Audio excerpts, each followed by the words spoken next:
হযরত আবু উবাইদা ইবনুল জাররাহ তিনি রওনা করবেন, কিন্তু তিনি সামনের দিকে বাড়ান না। সমস্ত মর্দে মুজাহিদকে বললেন তোমরা বসে যাও। সবাই বসে গেলেন। কেউ কেউ বলতেছে, ও মুসলমানদের সেনাপতি আবু উবাইদা ইবনুল জাররাহ, আমরা কেন বসে যাব? ওরা তো এদিকে যুদ্ধ শুরু করার জন্য প্রস্তুতি নিয়ে নিছে।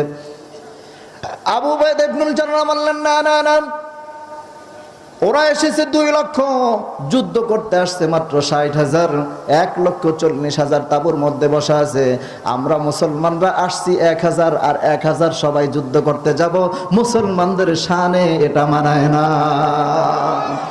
ওরা যদিও আসছে 1,40,000 তাঁবুর মধ্যে বসা ছিল, আর 60,000 যুদ্ধ করার জন্য এসেছে।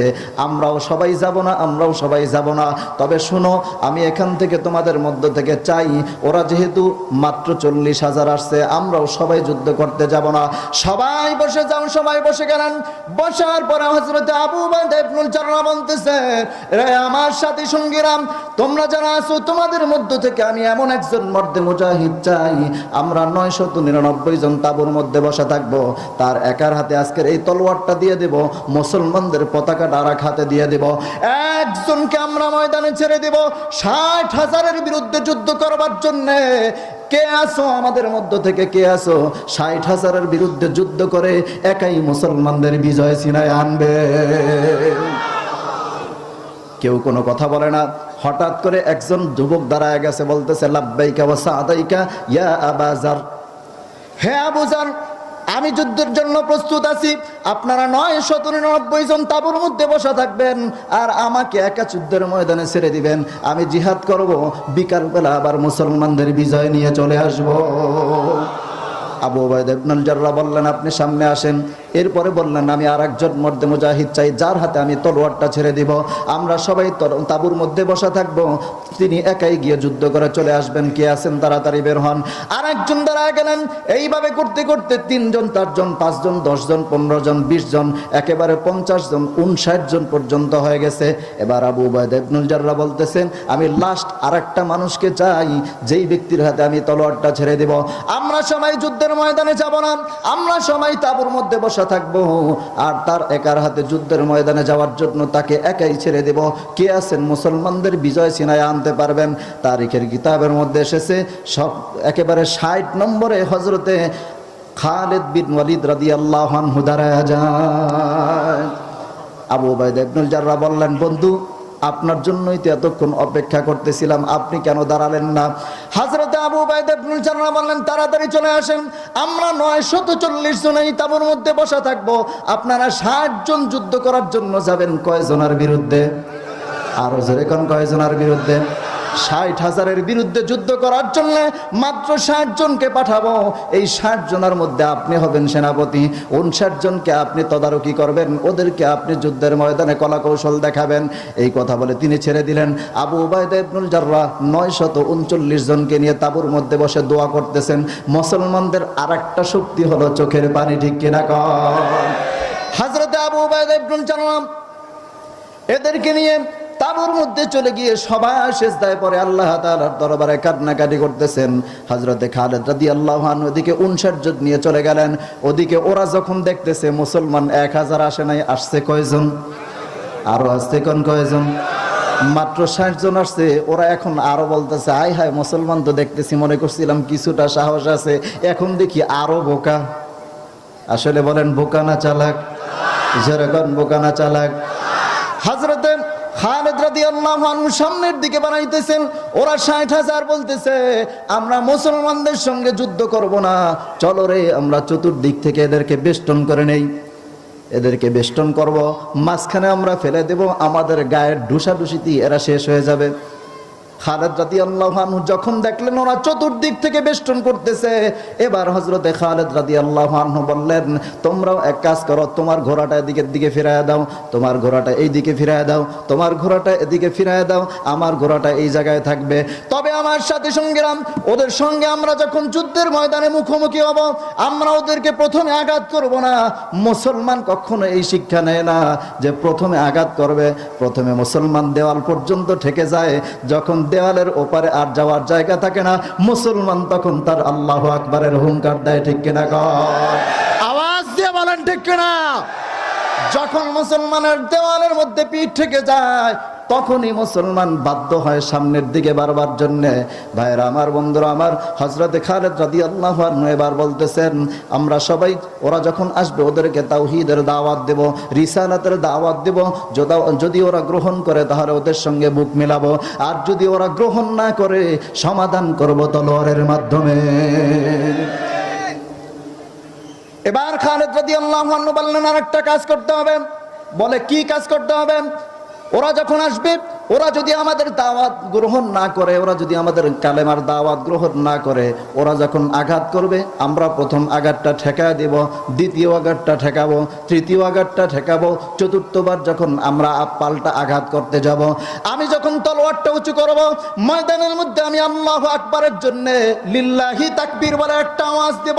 59 জন মধ্যে মুজাহিদ তোমরা এমন জোরে জীবনের সবটুকু আওয়াজ ছেড়ে দিয়ে আল্লাহু আকবার করে বলবা, যাতে করে ওদের হৃদয়ের মধ্যে কম্পন সৃষ্টি হয়ে যায়। তোমরা এই কাজটা করবা। আর আমি যখন তলোয়ারটা সামনের দিকে বাড়াবো, আমার এই দিকে 30 হাত, এই দিকে 30 হাত, মোট কয় হাত? আমার ডান দিকে 30 হাত, বাম দিকে 30 হাত, মোট 60 হাত জায়গার মধ্যে তোমরা কেউ যুদ্ধ করবার জন্য আসবে না। 60 হাত জায়গা আমি একাই যুদ্ধ করব। এই কথা বলে হযরতে খালিদ রাদিয়াল্লাহু আনহু বললেন, চলো আপনার সামনের দিকে বাড়াইতে থাকি। সবাই সামনের দিকে চলে গেল। চতুর্দিক থেকে কাফেররা বেষ্টন করে নিল। বেষ্টন করার পরে খালিদ রাদিয়াল্লাহু আনহু যখন কালেমার দাওয়াত দেয়, আপনারা বলেন ওরা দাওয়াত গ্রহণ করবে? কথা বলেন, করার কথা। ওরা দাওয়াত গ্রহণ করে নাই। প্রথম আঘাতটা করলেন, দ্বিতীয় আঘাতটা করলো, তৃতীয় আঘাতটা করলো, চতুর্থ আঘাতের সময় হযরত খালিদ রাদিয়াল্লাহু আনহু তলোয়ারটা এইভাবে করে উঁচু করলেন, লিল্লাহি তাকবীর বলে একটা আওয়াজ দিলেন।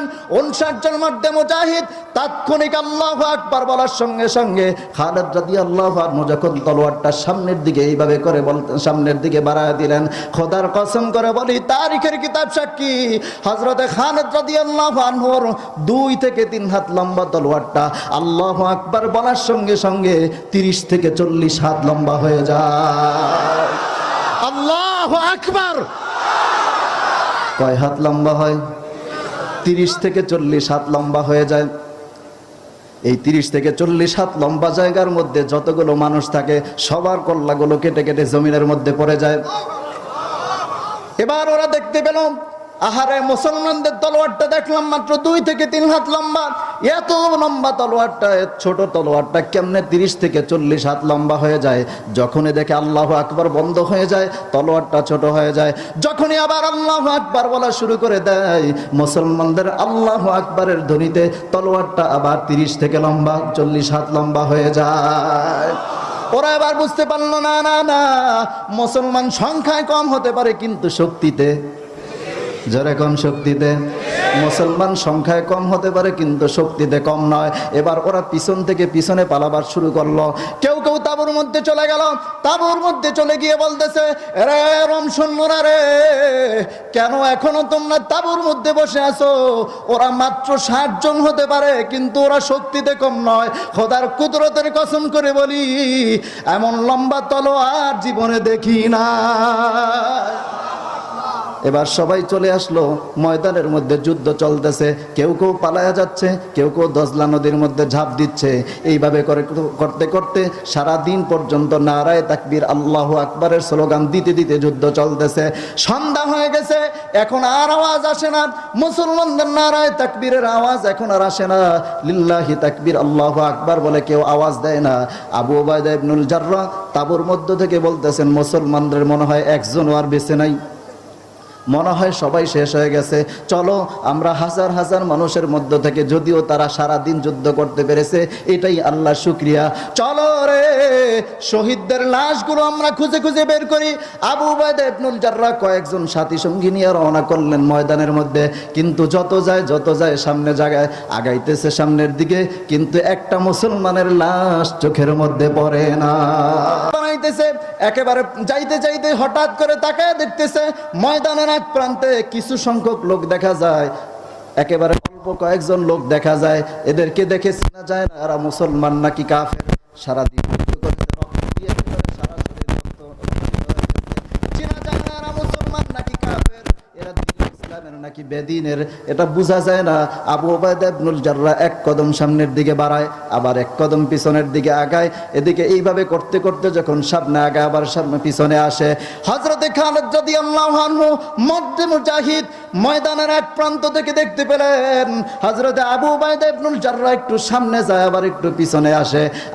এবার এই কাণ্ডটা দেখে হযরতে খালিদ রাদিয়াল্লাহু আনহু এবার ডাক দিয়ে বলতেছেন, রে বন্ধু, ও আবু উবাইদা ইবনুল জাররাহ, আপনি ভয় পাবেন না, আপনি ভয় পাবেন না, আমরা মরি না, আমরা মরি না।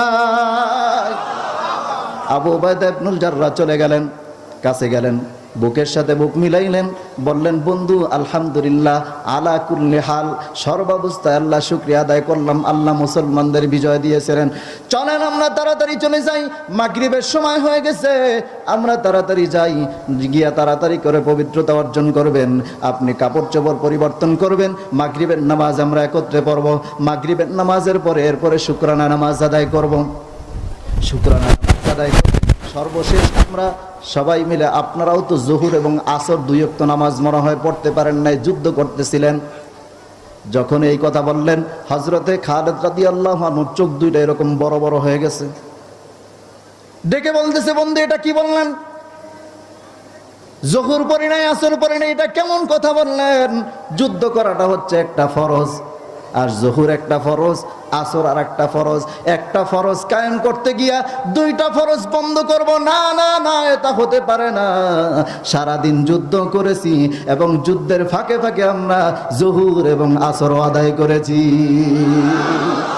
তাহলে বুঝতে হবে মুসলমানদের আওয়াজ দরকার আছে না নাই? জোরে কোন আছে না নাই? আল্লাহ তাআলা আমাদের সবাইকে কবুল ও মঞ্জুর করুন, জোরে কোন আমিন। আর একটু